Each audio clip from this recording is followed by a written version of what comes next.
Es necesario hacer énfasis en lo manifestado por el reverendo Jim Wallis cuando plantea una paradoja respecto a que no se puede cambiar una nación cambiando o reemplazando una política de dedo húmedo por otra, pero sí se puede cambiar cambiando el viento.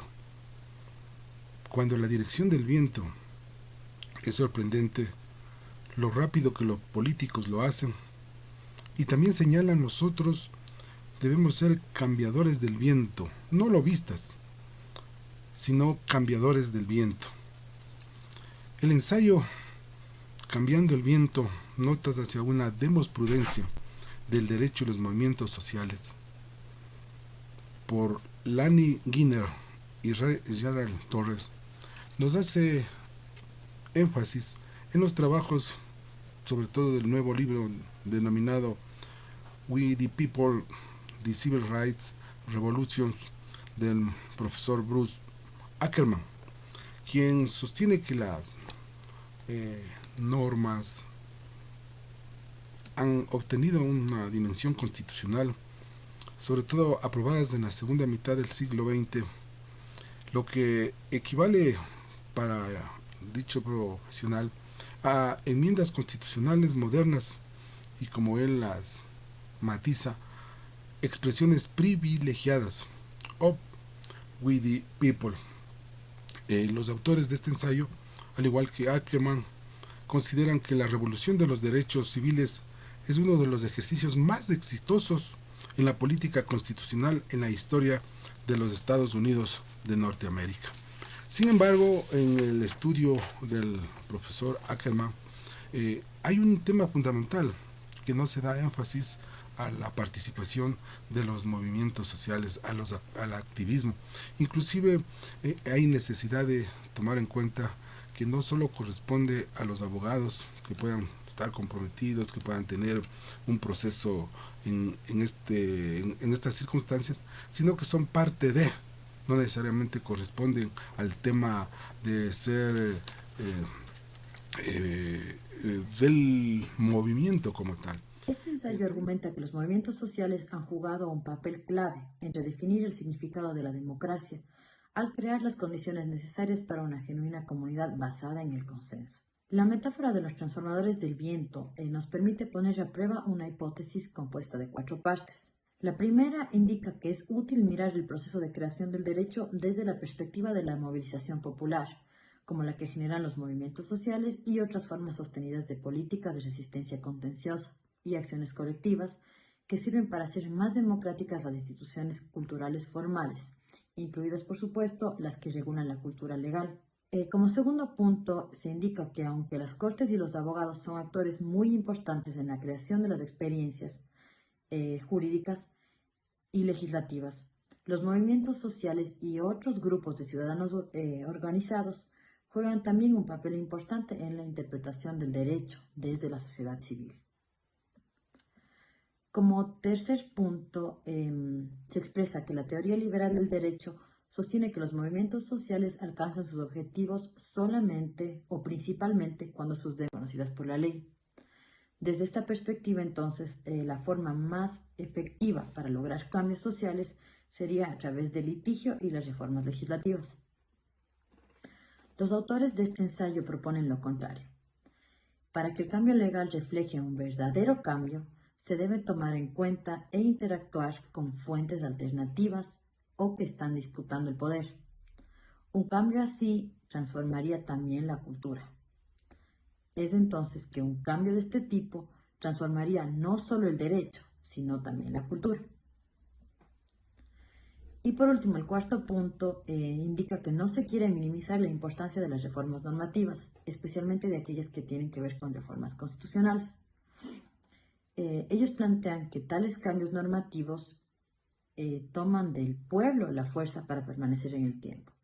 Luego de esto se genera un nuevo paradigma, una nueva forma de plantear a través de la demos prudencia.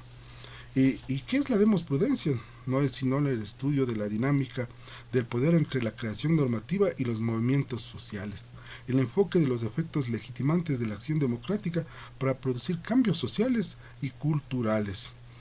¿Y cuál es la referencia, la analogía o el tema disímil con la jurisprudencia? Y ahí hay que aclarar que mientras la jurisprudencia examina el alcance de ciertos derechos y lo matizan en forma discreta e insular de la minoría protegida por jueces que interpretan el derecho usando la doctrina en forma legal y constitucional ordinaria, la demoprudencia explora las formas en que las minorías políticas, económicas y sociales no pueden contentarse con las decisiones judiciales para solucionar sus problemas. En lugar de ceder su posibilidad de acción a los abogados, deben encontrar una manera de integrar abogados no como líderes, sino como compañeros del activismo. Por eso es que en el método de la demoprudencia hay que formularse dos preguntas esenciales. ¿Cómo y cuándo las minorías débiles y en desventaja se movilizan para proteger sus derechos en una democracia de mayoría? Y la segunda interrogación, ¿tiene la movilización de estos mandantes el efecto de mejorar la democracia? Con mejorar la democracia nos referimos a abrir espacios a aquellos que previamente han sido excluidos o marginados y les permiten participar ya de forma activa en la toma de decisiones que afectan obviamente sus vidas. Por lo tanto, la demoprudencia es un estudio de las relaciones que se da entre los movimientos sociales y el derecho, en la creación de la interpretación vinculante en el marco del sistema político democrático, es decir, en la construcción de una sociedad democrática. A continuación, mi compañera continuará con la siguiente exposición. Como ustedes están viendo, hemos venido ya desentrañando este concepto tan importante, tan trascendente de la demoprudencia. Y justamente en este momento vamos a comprender por qué los movimientos sociales dentro de esta obra tienen una particularidad y una especificación cuando se nota que no son lo mismo que los grupos de interés. Dentro de estas diferencias planteadas en la obra muy importantes está justamente que un movimiento social enfoca su atención en el beneficio de las élites y se compone por élites. Paralelamente, el grupo de interés amplifica voces colectivas y se compone justamente por quienes han sido silenciados. El movimiento social es una política convencional, influye en gente que ejerce el poder estatal. En los grupos de interés, la política es contenciosa, existen actores sin poder. La aspiración es radical, es diferente y es mejor. Hay una confrontación, una disrupción con las élites en la búsqueda de un cambio de distribución de poder. Hay marchas, hay protestas, hay huelgas. La fuente de estos grupos está en el poder local y una autoridad moral. Este crecimiento se da entre la experiencia y la alternativa utópica. ¿Y cuál es el éxito del grupo de interés? Cambiar la opinión pública o atraer a más simpatizantes, influenciar en las mayorías políticas, ganar acceso al ejecutivo o legislativo. Esta diferenciación, como ustedes están viendo en este cuadro comparativo, resulta fundamental a la hora de entender también la acción práctica y real de la demoprudencia. Es importante notar que los movimientos sociales de izquierda o de derecha ayudan a narrar nuevos significados sociales, a menudo a través de esta interacción y la resistencia. Los movimientos sociales también se diferencian del activismo normativo, del litigio y de la reforma legislativa. Vale destacar lo que se anota en la obra, que los cambios en las leyes no garantizan la modificación en la cultura. Dentro de este análisis de movimientos sociales resulta muy importante establecer de que son estos grupos de interés, este accionar desde las bases, lo que lleva a la larga a una transformación en la cultura y obviamente en ese actuar también involucra cambios o puede involucrar cambios en la normativa, pero no en el sentido inverso.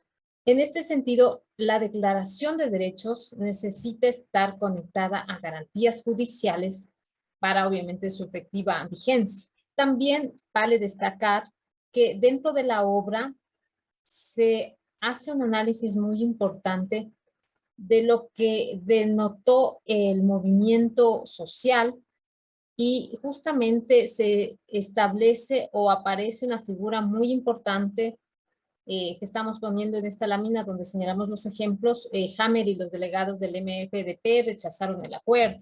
Aquí es importante señalar que MFDP es la sigla del Partido Demócrata por la Libertad de Mississippi, un movimiento democrático por la libertad de Mississippi. Este partido fue fundado en la primavera de 1964, después de varios intentos fallidos de asegurar la participación negra en las organizaciones locales del Partido Demócrata.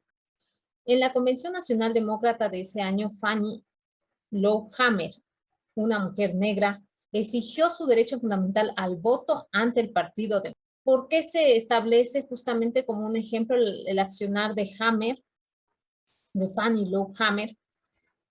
Justamente por este actuar en el cual se comprende este rechazo al acuerdo, porque la gente reflexionó y determinó que se necesitaba una verdadera representación. No solamente se querían unos pocos votos como actos simbólicos, sino que ellos querían votar por sí mismos. El discurso de Fannie Lou Hamer en la Convención Demócrata dejó un mensaje claro. Era una lucha no solo por la política, sino también de una lucha moral. Habló ella en nombre de un grupo de ciudadanos que reimaginaban la estructura de la representación política. El abogado de este movimiento, Rao, un abogado blanco, liberal y muy bien relacionado, sabía las reglas de juego político y llegó también a la Convención Nacional Demócrata, como alguien que era parte del sistema. Trató de convencer a la delegación del movimiento de aceptar el compromiso desde su punto de vista. Y les trató de convencer indicándoles que por lo menos 2 escaños eran una victoria. Sin embargo, ojo, esto fue visto como una traición por los miembros del movimiento. Los líderes del Movimiento Democrático por la Liberación de Mississippi tenían una versión de democracia que no empezaba ni terminaba en la política, sino que se buscaba expandir el potencial político en Mississippi y Atlantic City. Vale destacar que justamente en este espacio se determina que el derecho al voto era una precondición para la movilización, no su fin. Y el objetivo fue organizar y desarrollar el poder de los grupos locales para cambiar justamente sus propias circunstancias.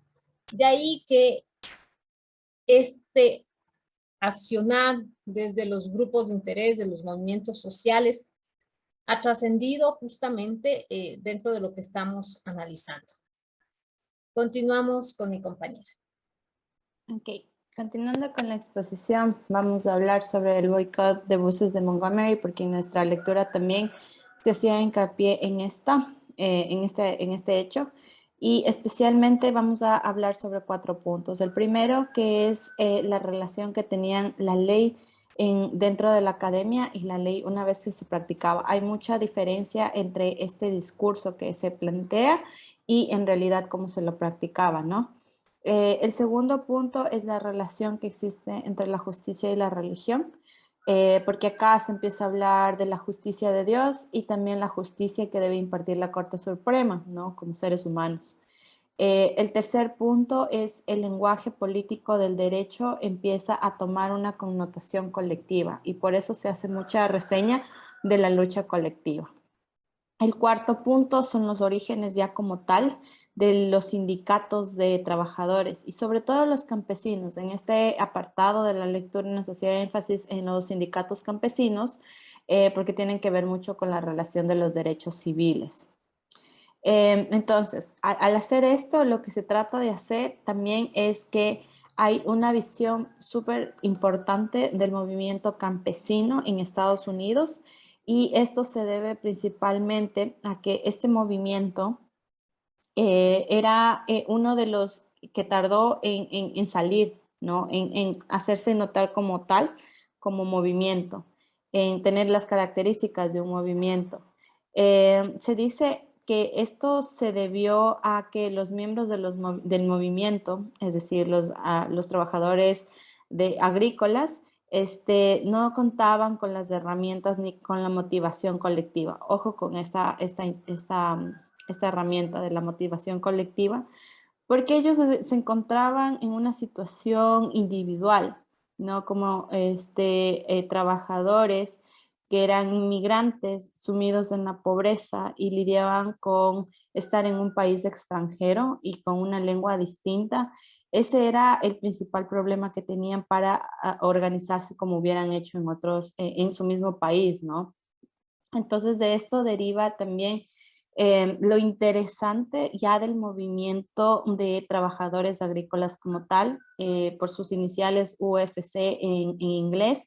El movimiento genera un vuelco a lo que se venía planteando desde el campesinado, porque no quieren mostrarse solamente como un movimiento laboral, sino que lo que luchan es por los derechos civiles de los trabajadores agrícolas, ¿no? Y buscaban también mayor apoyo más allá de los mercados locales laborales. Eso por un lado.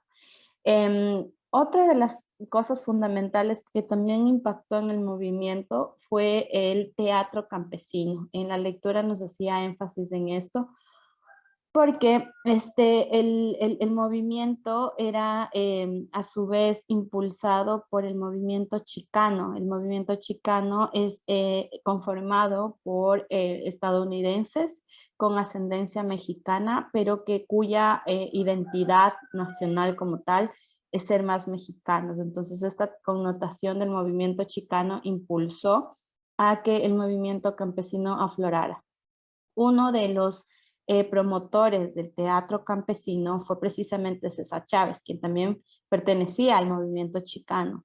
Entonces, lo que el teatro está representando es que es esta herramienta que permite comunicarse con los trabajadores en formas no violentas para expandir ideas con humor, con mucha energía, con mucha pasión y mucho espíritu, es lo que decía César Chávez. Y lo interesante de este movimiento es que, como ya les dije, no requería del uso del inglés. Principalmente para la comunidad chicana era hablar en español y todos empezaban a entender, ¿no?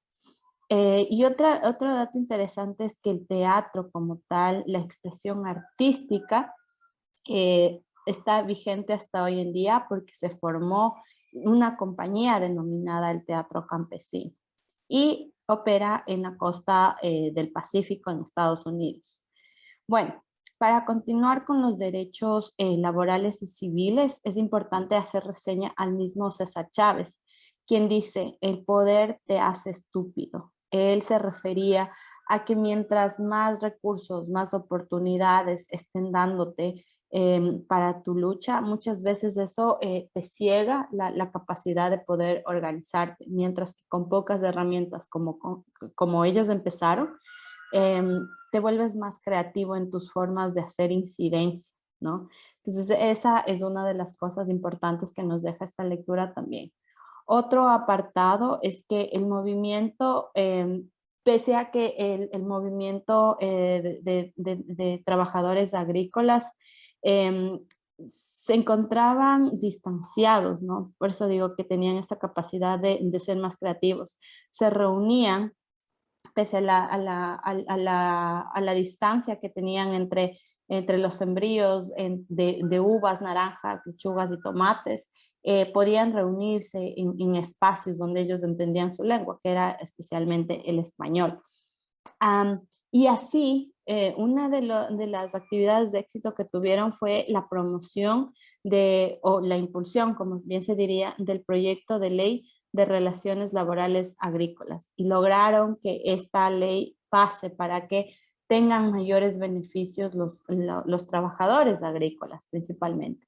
Sin embargo, la lectura nos resalta que muchas veces no todo es color de rosa en los movimientos sociales, que de hecho hay varias dificultades. Una de ellas, en lo que nos decía, es que, por ejemplo, el movimiento de los derechos, por los derechos civiles tenía, sobre todo nacional en Estados Unidos, tenía un frente de lucha que no era muy representativo, es decir, no estaban todos los líderes representados como tal en las palestras donde tenían más apertura, sino que se quedaban relegados a quienes no podían leer o escribir, y solo los líderes con ciertos privilegios de educación lograban, ¿no? Entonces ahí generaba una crítica también a este movimiento, porque decía que los asesores legales muchas veces porque sobre todo era este conjunto de quienes eran educados, tenían esta formación en jurisprudencia y los abogados, asesores y activistas perdían la noción de lo que se daba en los lugares comunitarios. Entonces, la crítica era eso, que no había una intercalación de los saberes y se perdía la forma de interpretación de injusticias o justicia como tal. Entonces, era un poquito esa crítica y se empezó a pensar, bueno, si está faltando esto, ¿qué podemos hacer? Y lo que se genera es justamente esta reinterpretación de los conceptos de injusticia. Y eso hace un poco más difícil a las élites lidiar, porque una vez que todos están compactados con la misma metodología, la misma noción de qué es injusticia y qué es no, tanto de los privilegiados con acceso a educación dentro del mismo movimiento, genera este tipo de oportunidades, pero creadas desde las mismas bases. Entonces, esto era lo que representaba el movimiento campesino principalmente, porque de pasar alejados muchas veces, no hablar la misma lengua, de ser inmigrantes alejados por cientos de kilómetros entre sembríos, lograron unirse como tal, impulsar desde estas bases, desde los sembríos, a través incluso del teatro, muchas de las aristas que se debe impulsar, que no solamente tiene que darse en términos legales, sino que también tiene muchas otras formas, desde lo artístico, la escritura y un sinfín de elementos más que apoyaron a que el movimiento campesino, el movimiento de trabajadores agrícolas en Estados Unidos, genere este tipo de éxitos, como lo vendremos a señalar cuando tenemos los proyectos de ley que pasan a la Casa de Representantes. Bueno, eso sería todo por la exposición. Les agradecemos mucho y pues será hasta pronto.